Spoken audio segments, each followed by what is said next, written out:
పోలీసుల తీరుపై Proddatur MLA Varadaraju Reddy fire అయ్యారు. నగల వ్యాపారిని పోలీసులు నిర్బంధించడం ఏంటంటూ అన్నారు. వ్యాపారి నుంచి దగ్గరికి వెళ్లి ఆస్తుల పత్రాలు ఎలా తీసుకుంటారని ప్రశ్నించారు.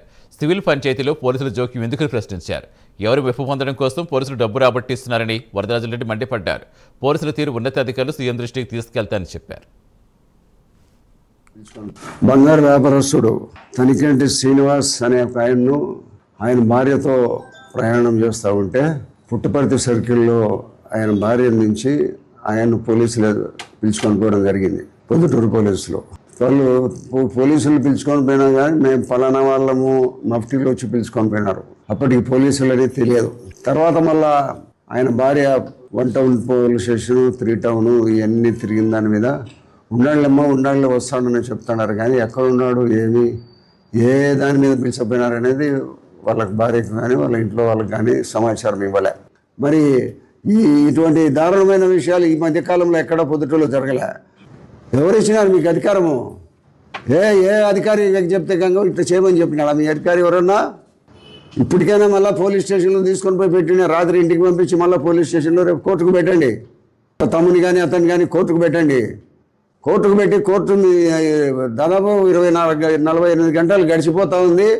48 గంటలు దాటిపోయిన తర్వాత కూడా కోర్టుకు పెట్టకుండా మీరు పోలీస్ స్టేషన్లో పెట్టుకుంటారా? ఎవరు ఇచ్చిన అధికారం? డిఎస్పీ మేడం ఉంది పొద్దుటూరులో, ఆయమ్మ అధికారి.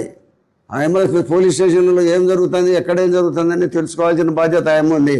డైరెక్ట్ రిక్రూట్మెంట్ ఆయమ్మ. అన్ని పోలీస్ స్టేషన్లో ఏం జరుగుతుందని తెలుసుకొని సరైన పద్ధతిలో చట్టాన్ని ఇంప్లిమెంట్ చేస్తాడమా లేదా అనేది చూడాలా.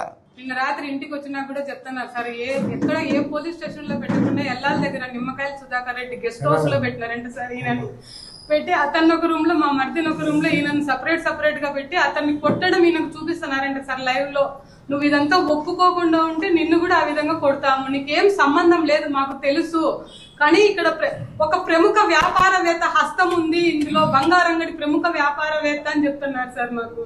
అందుకు నిన్ను హింసిస్తున్నాము, నీది ఏం తప్పు లేదని తెలుసు మాకు, కానీ నువ్వు ఒప్పుకోవాలి ఇదంతా మీ తమ్ముడివి, లేదా నీకు ఆ పరిస్థితి తెస్తాము అని అతన్ని కొట్టేదంతా ఈయనకు చూపిస్తా ఉండారండి సార్. నాకు ఎమ్మెల్యే దగ్గరికి వెళ్ళినాక నాకు మా ఆయనతో మాట్లాడిచ్చేటప్పుడు మీ భార్యని ఇంటికి వెళ్ళమని సార్ దగ్గర నుంచి గుండెల మీద గన్ను పెట్టి బెదిరిస్తున్నారండి సార్. నువ్వు ఇంటికి వెళ్ళమని చెప్పు, కడపలో ఉండాలని చెప్పు, నన్ను ఏ పోలీసు వాళ్ళు తీసుకెళ్లాలా అని చెప్పు అని ఆయన అదే విధంగానే చెప్పినాడు. నేను కడపలో ఉండా, కడప నుంచి మా ఫ్రెండ్స్ వచ్చినారు, కడపకి వెళ్తున్నా, నేను వస్తా ఇంటికి అని.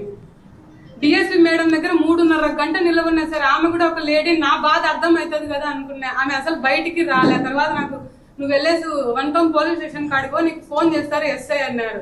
ఎస్ఐ సార్ ఫోన్ చేసినారు, కానీ మీరు ఉండే అప్పులన్నీ ఏమైనా సరే సెటిల్మెంట్ కోరుకుంటే మీరు ఒప్పుకుంటే వస్తే